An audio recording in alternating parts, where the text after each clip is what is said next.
국민뿐 우리 모두가 남은 세계 동안 하나님의 선하시고 기뻐하신 것이 무엇인지 잘 분별해서 그걸 끝안에서 온전히 되는 경험으로 가기를 간절히 바라면서 말씀을 계속 드리기 원합니다. 이 말씀 이렇게 우리에게 말씀해 주고 있죠. 이 말씀은 놀라운 진리이다.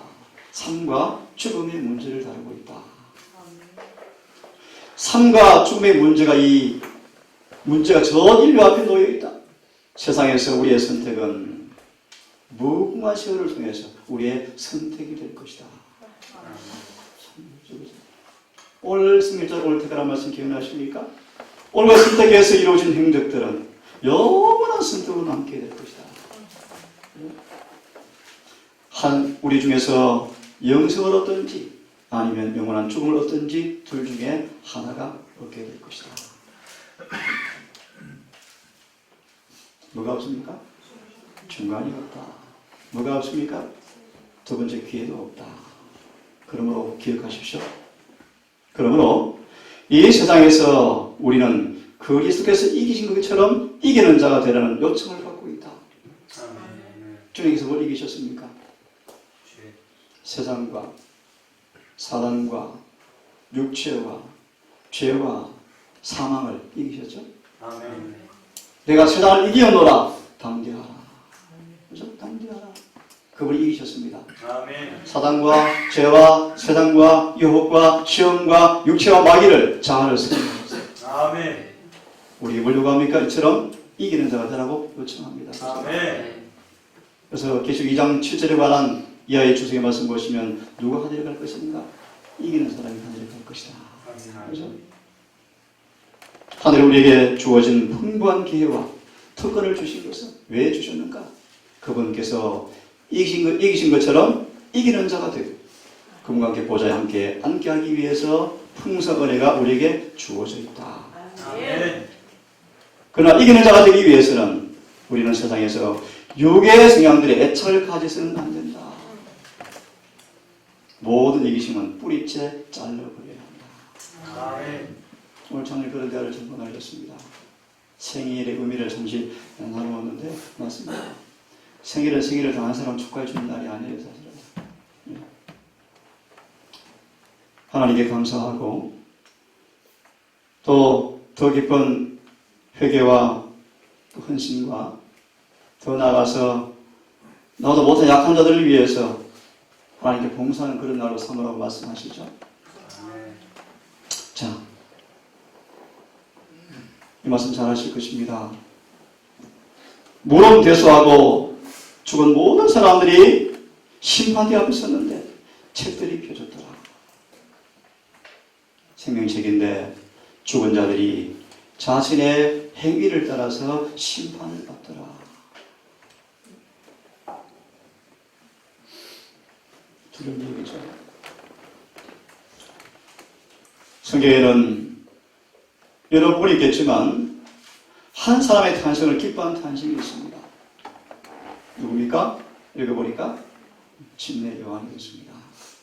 너도 기뻐하고 즐거워할 것이며 많은 사람도 침례 요한의 탄생을 마한다 기뻐한다. 왜요? 그는 모태로부터 성령의 충만함을 입었고 이스라엘 수많은 죄인들을 주 앞으로 많이 돌아오게 한 사람이다. 아멘. 반면에 이런 사람이 있습니다. 인자는 자기에 대하여 기록한 대로 가거니와 인자를 판 사람은 화가 있을지니 그 사람은 차라리 나지 아니하였다면 제게 좋을 뻔하였다. 태어나서 기쁜 사람이 있고 안 태어나서 참 좋을 사람이 있고 하지만 이 모든 것은 우리의 선택에 달려 있다는 것입니다. 아멘. 이 말씀을 유념해 봅시다. 인생의 드라마에서 각 사람은 그 사람만 당해야 하고 하는 시련과 시험이 있다. 그러나 아주 꼭 같은 시련들이 두 번째 오는 경우는 없다. 각 사람은 어떤 일을 이루기 위하여 그의 품성과 환경에서 특수한 경험을 갖고 있다. 하지만 하나님께서는 우리의 각 사람을 향한 독특한 사업과 목적을 갖고 계십니다. 아무리 작은 행동이라도 모든 행동은 우리의 경험 가운데서 그것이 차지하는 자리가 있다. 주님이 12사도를 택하셨습니까? 12를 택하셨어요. 유다까지라도 주님께서 그 거룩한 자리를 주기 원하셨어요. 하지만 그의 선택으로 그 자리는 누가 대신 차지했죠? 마띠아. 그 말의 의미를 잘 읽고 읽고 주님은 반드시 우리가 하지 못할 자리가 있으면 우리가 못하면요 그 자리를 다른 사람을 통해서 채우시고 이를 꼭 하신대요. 아멘. 반드시 하신대요. 인생의 최대 목적이 무엇입니까? 품성을 건설하는 것이다. 아멘. 나아가서 하나님을 아는 것이 모든 참교의 기초가 되어야 한다. 아멘. 하나님을 아는 지식을 나누어 주고 그것과 일치되게 형성하는 품성의 사업이 우리의 인생의 목적이 되어야 한다. 아멘. 이런 편지가 주어졌습니다. 나의 사랑하는 누구누구에게 하늘이 준 편지입니다. 오늘 이 말씀을 좀 읽어드리면서 예배를 대신할까 합니다. 내 생의 한 해가 오늘 막을 내리려 하고 있다. 한 해를 어떻게 돌아보겠느냐? 그러한 생의 영적 진보를 하에는 저를 묻습니다. 내 생애가 거룩한 생애가 진보되었느냐? 영성은 정대되었느냐? 자아는 육신과 함께 십자가에 못 박았느냐? 하나님 말씀의 연구에 흥미를 더 깊이 느끼고 증가되고 있느냐? 너는 너 자신의 느낌과 자행자제함에 대한 결정적 승리를 거두고 있는가? 거두었는가? 이제 지난 한 해가 영혼 속으로 사라져 버리고 하고 있다. 돌아오신 한 해로 지나가 버리고 있다. 지난 한 해의 내 생의 기록이 어떠한 것으로 남아있겠는가라고 묻습니다. 이 하늘이 주는 편지의 선물입니다. 앞부분입니다. 그래서 장로님 올해 일을 당하셨지만 우리 모두 마찬가지입니다. 그죠? 한 해를 떠나서 어제 하루, 오늘 하루. 그러므로 비록 지난 한 해가 어떻게 돌이킬 수 없는 숙제가 되었지만 새로운 한 해를 맞이할 때 너의 길을 전진적이고 향상적인 것이 될 수 있도록 진정한 결심을 가지고 맞이하여라. 이제부터 너의 생애가 더 고상하고 더 고귀한 생애가 되도록 경주하라고 말씀하십니다. 너 자신의 유익과 쾌락을 위해 추구하지 말고 구속주의 사업을 발전시키는 것을 내 목표로 삼아라. 항상 자신의 도움을 받는 위치나 내가 좁은 길 위에 서도 있도록 남들이 지켜주지 아니하면 안 되는 그런 위치를 벗어나라. 이해하시겠습니까? 너는 다른 사람들에게 거룩하게 하는 강화를 끼칠 수 있을 만큼 강하게 될 수가 있다. 아멘. 너는 내 영혼의 관심이 일깨워져서 다른 사람에게 선을 행하여 늘 대하는 대로 위로하고 약한 자에게 힘을 주고 기회가 주어질 때마다 그리스도를 증거할 자리에 이를 수가 있다. 아멘. 모든 일 언제나 어디서나 하나님께 영광을 돌리는 것을 그의 인생의 목적으로 삼아라. 아멘. 모든 일에 너의 신앙을 실천하여라. 내가 맡은 일은 무엇이든지 철두철미하게 하여라. 아멘. 그것이 바로 특권인데 하나님 구원의 능력을 기험하는 것이었는데요. 이렇게 말씀을 하지만 너가 아직 그것을 하지 못했다. 구원의 능력을 경험하지 못하였고 하나님을 영화롭게 하는 것이 무엇인지 목적으로 삼지 않았다고 책망하는 편지를 쓰고 있습니다. 오늘 우리 제님이 잠깐 파티 일을 하는데 나가 대화를 나누는데 어젯밤 잠을 설쳤대. 왜요? 하니까 한 찬미가 계속 떠오르 불려지더래요. 그래서 우리 자주 부른 찬미 있죠? 주 예수님 내 마음에 오사 내 마음에 오심 변하여 새 사람 되고 내가 늘 바라던 찬빛을 찾았으니 내 기쁨 다함이 없네. 아멘. 그 다음 2절이 무엇이었습니까? 주 예수 내 마음에 임하여 오시면 망령된 행실이 끊어져 버리고 머리털보다 많은 죄가 눈같이 휘어졌다. 아멘. 그래서 소망이 생겼죠. 내가 저 천성길 가는 길이 참 기쁘다고 그런 참 이제 산들이 있죠, 그죠? 아멘. 마지막 고점이 무엇입니까? 물밀던 내 마음에 기쁨이 넘치는 것은 주 예수님 내 마음에 오십니다. 아멘. 그 참 때문에 잠을 못 주무셨다. 저는 이틀간 설쳤거든요. 이틀간 설쳤거든요. 아마 제가 수십 분 부른 것 같아요. 수십 분.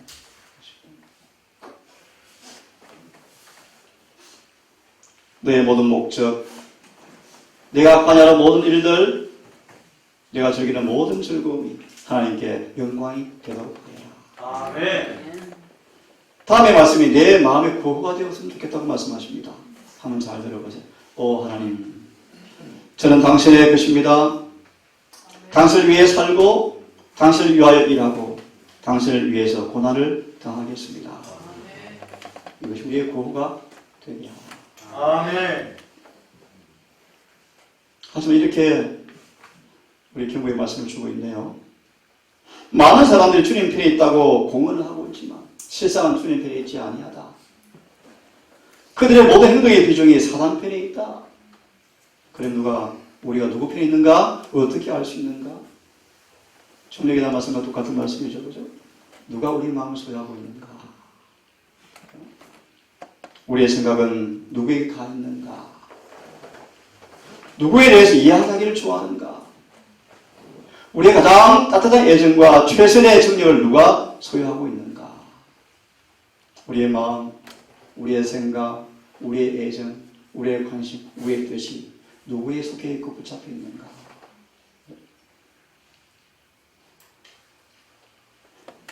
만약 우리가 주님 편에 있다면 우리의 생각은 그분에게 가 있게 될 것이고 아멘. 그분의 생각은 어떤 생각입니까? 그분의 생각이 어떤 생각이죠? 너희도 이 마음을 품으라. 곧 그래서 예수 안도 있는 같은 생각이다. 마음이다. 그죠? 어떤 마음입니까? 자아를 완전히 비우는 마음. 자, 희생적 무아의 사랑의 마음. 하늘의 본체 형상이었지만 종의 되어서 육체의 고난을 기꺼이 당하셔서 아멘. 죽기까지 복종하신 그 마음. 아멘. 너희 이 생각을 품으라. 그러게 되면 그분에 대한 생각이 가장 달콤한 생각이 될 것이다. 우리는 세상과 우호적 관계를 갖고 있지 않다. 그러나요? 그렇게 되기를 바랍니다. 아멘. 첫째 천사의 기밀이 무엇이었습니까? 우리를 죄와 세상으로부터 분리시키는 기밀이죠. 그죠? 세상으로부터 분리되었다는 말이 무슨 뜻입니까? 무슨 뜻일까요? 간단히 말씀을 드리면 세상에서 오는 것이 뭐가 있죠? 육신의 정욕과 안목의 정욕과 이생의 자랑이다. 그런 거와 마음다 관계없이 사는 사람. 그렇죠? 늘 애록의 생각을 어디에 머물러 있었습니까? 어떻게 아버지를 영화롭게 할 것인가. 늘 그의 생각이 전부였죠. 그래서 그의 늘 질문이 뭐였습니까? 매 순간마다 이것이 주께서 원하시는 것일까? 말 한마디 하더라도 이게 주님께서 원하실까?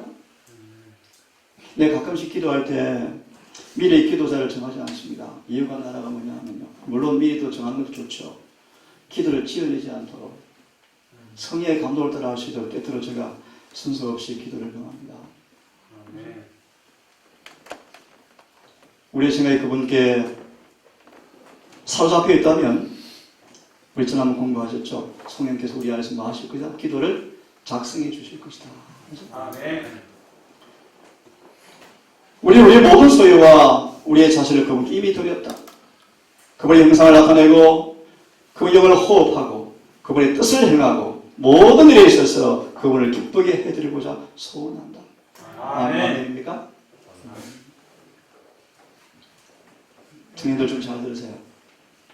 너는 아무도 너를 오해하지 않도록 확고한 행동의 길을 따라가. 한 예를 들까요?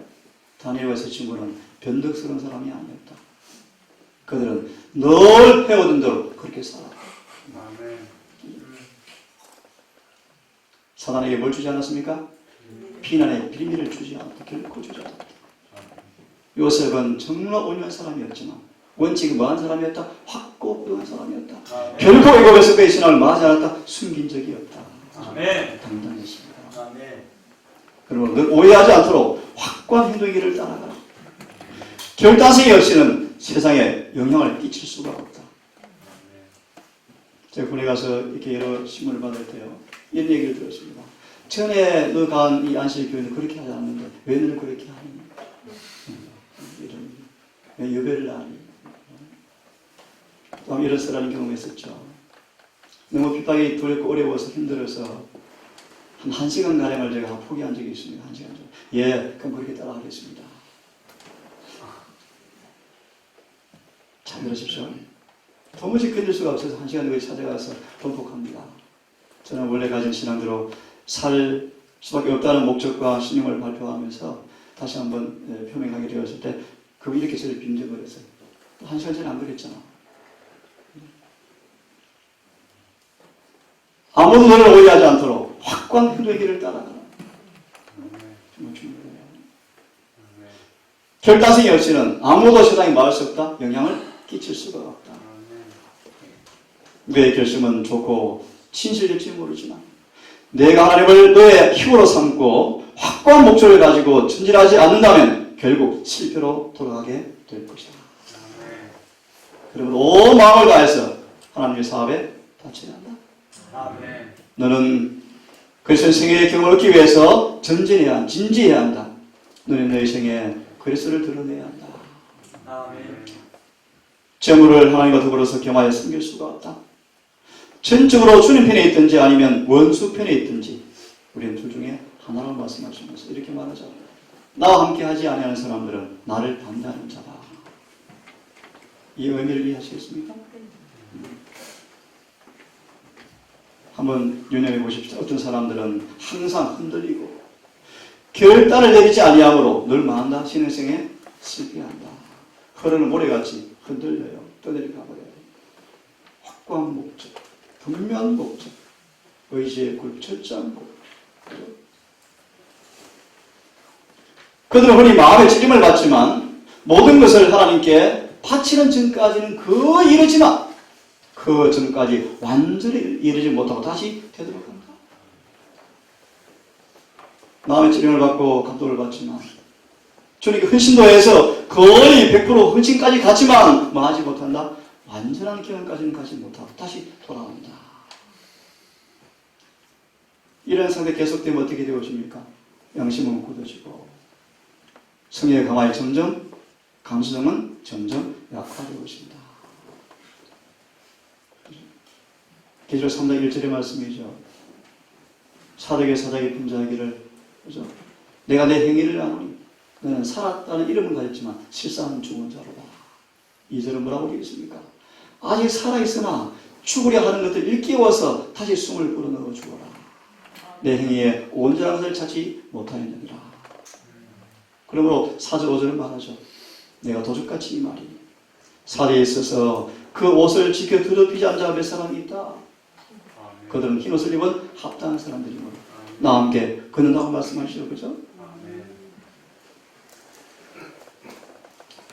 참 아주 진지한 말씀 같습니다. 마음의 뜻으로 감동을 많이 받고 헌신도 많이 하지만 거의 헌신하지만 완전히 헌신에 가지 못하고 되돌아서고 반복한다. 이게 아마 대부분의 사람들의 경험이 아닐까라고 생각이 들어져요. 성령은 경고하고 저를 깨닫게 하였지만 등한히 여김을 받았고 마침내 근심하면서 성령은 망한다 떠나가고 있다. 에스겔 10장의 말씀 보면 이런 표현이 있어요.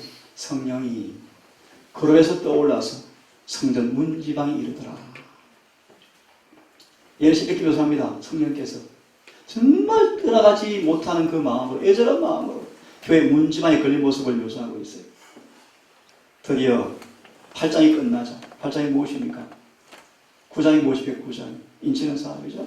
9장이 끝나자 11장을 보세요. 성령이 문지방을 떠나시더라. 그럼 11장에 뭐가 옵니까? 장로들부터 죽임을 당하죠. 11장. 저는 개인적으로 말씀을 보면 지금 교회에 성령이 문지방에 걸려있어요. 문지방에. 언제까지 걸려있을까? 또 개인적으로 1월 후면 아직 은혜가 있으면 감사하죠. 여러분. 아멘. 인생의 주어진 편지를 소중히 간직하시면서 이제는 에녹처럼 주님과 함께 우정의 관계를 잘 유지하시면서 우리 생애 속에 아름다운 기록을 남기는 그런 편지를 쓸 수 있기를 간절히 바랍니다. 하나님은 만물의 여김을 당하지 아니하신다. 그분의 의문을 명백하게 보여주시되 만일 그 빛을 따르는 일에 태만이 있으면 그것은 흑암으로 변해버린다. 무슨 말이에요? 그제 한 목사님이 다녀가시는데 이런 말씀을 저한테 남기고 왔습니다. 우리 교회 목사요. 저한테 그러셨어요. 지금은 박원장님 독립교회를 할 때가 왔습니다. 목사님 무슨 말씀이 안 맞습니다. 그랬어요.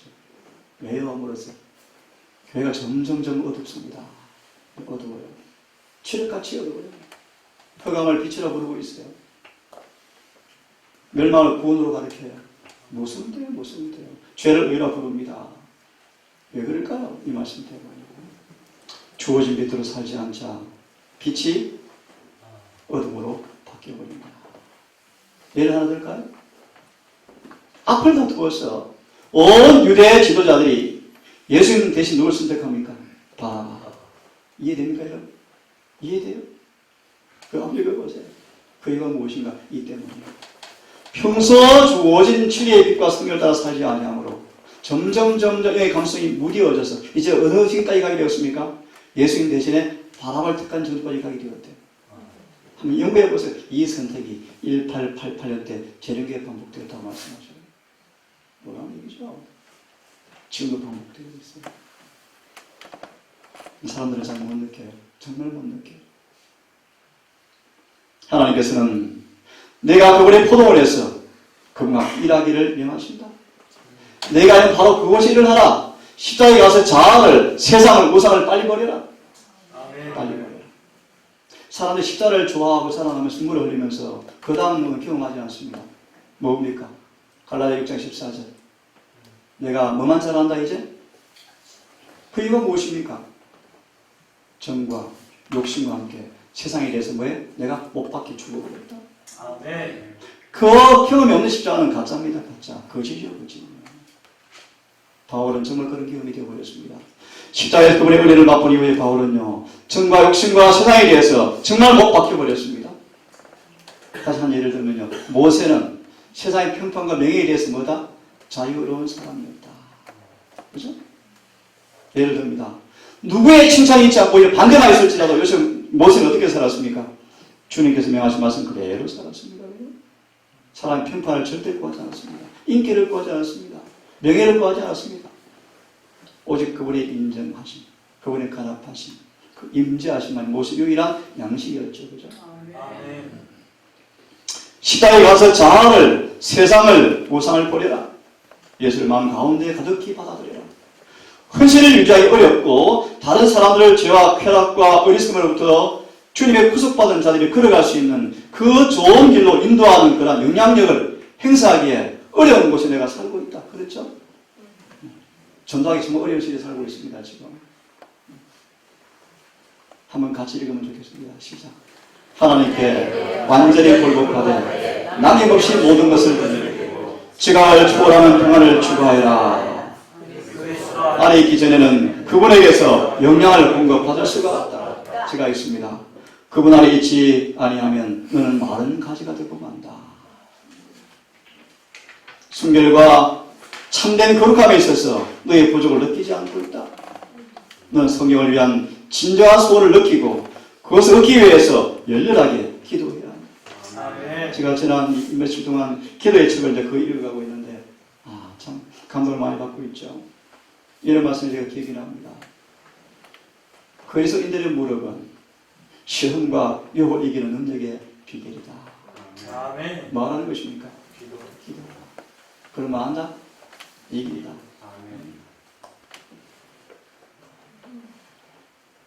그것을 구하지 않고는 축복을 기대할 수가 없다. 그래서 기도의 습관을 기록 예를 쓰고 있으면서 그래요. 무시로 기도하라. 호흡하듯 기도하자. 기도하자. 습관적으로 그분과 마주 대화하자. 늘 말씀이 내 마음을 지배하도록 묵상하고 명상하자. 그래서 아침 예배 때 한 청년이 간증을 하는데요. 내가 신앙의 깊이가 자꾸 들어가는 것 같아요. 최근에 한 성결 이 암송에 가니까 자꾸 말씀 자기를 지배한대요. 그래서 마귀가 더 시험한대요. 맞습니다. 자꾸 시험하죠. 자아가 자꾸 충격을 받죠. 그래서 그때 자아를 바치는 경험을 할 때 승리는 확실해요. 아멘. 근데 받쳐지는 것 같아요. 그게 말씀의 능력이죠. 내가 이용할 수 있는 방법들을 사용한다면 은혜 안에서 승리할 경험하게 될 것이다. 더욱더 고상한 승리를 향상하게 될 것이다. 방법이 무엇입니까? 준비한 방법이. 가장 중요한 방법이 기도요, 기도. 저도 이런 경험을 더 하고 싶어요. 에녹은, 모세는, 또요, 누구였죠? 요한이요. 기도할 때마다 사람들이 느꼈대요. 그래, 용모에 하나님을 만난 경험이 반사되었대요. 너무 멋져요. 바울도 마치. 그 사람들이 바울에게 말씀을 듣고 싶어 했대요. 바울을 보니 뭐에 하나님과 많은 사람은 교제하는 사람 확실해요. 저도 그런 기도를 드리고 싶어요.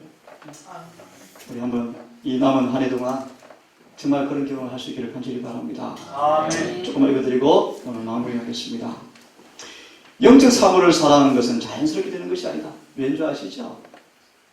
우리 육체는 영과 원수입니다. 그죠? 우리 본성 하나님과 원수입니다. 아는 것처럼 이 잡초 풀은 금방 자라지만 씨앗은 소중히 관리해야 되는 것처럼 타락한 인간의 죄된 본성은 쉽게 이루지 않아요. 믿음의 선한 싸움을 싸우셔야 되고요.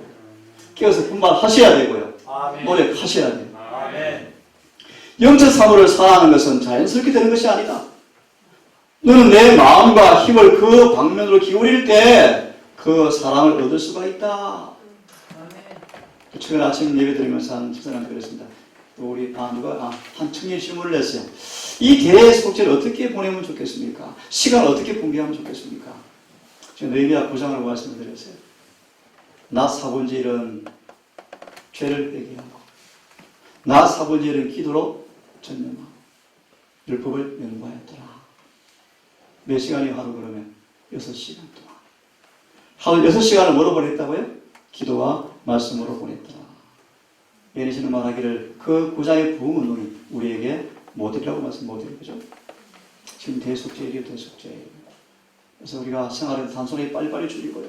적게 투자하고 영적 일에 전무할 때가 바로 지금입니다. 아멘. 말로만 대속죄를 하지 마시고 우리 삶을 그렇게 맞추고 가셔야 돼요.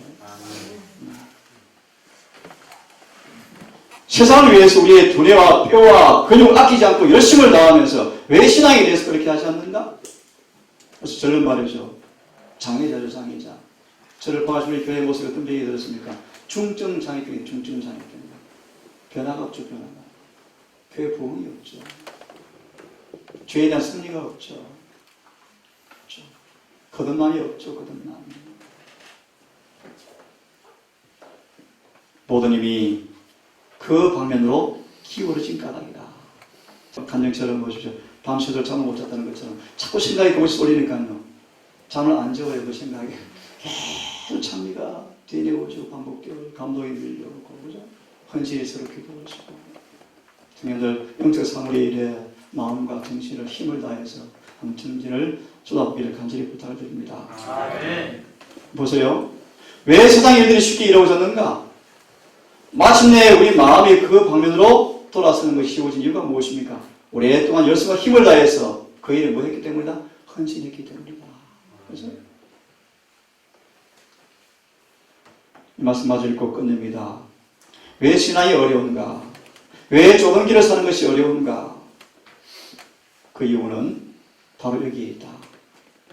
각 기능들의 힘이 그러한 방면으로 행사하도록 길들여져 왔기 때문이다. 신앙생에 있어서 하나님의 말씀이 진리에 대한 동의는 있지만 실제 생에 체험이 없다. 그렇죠?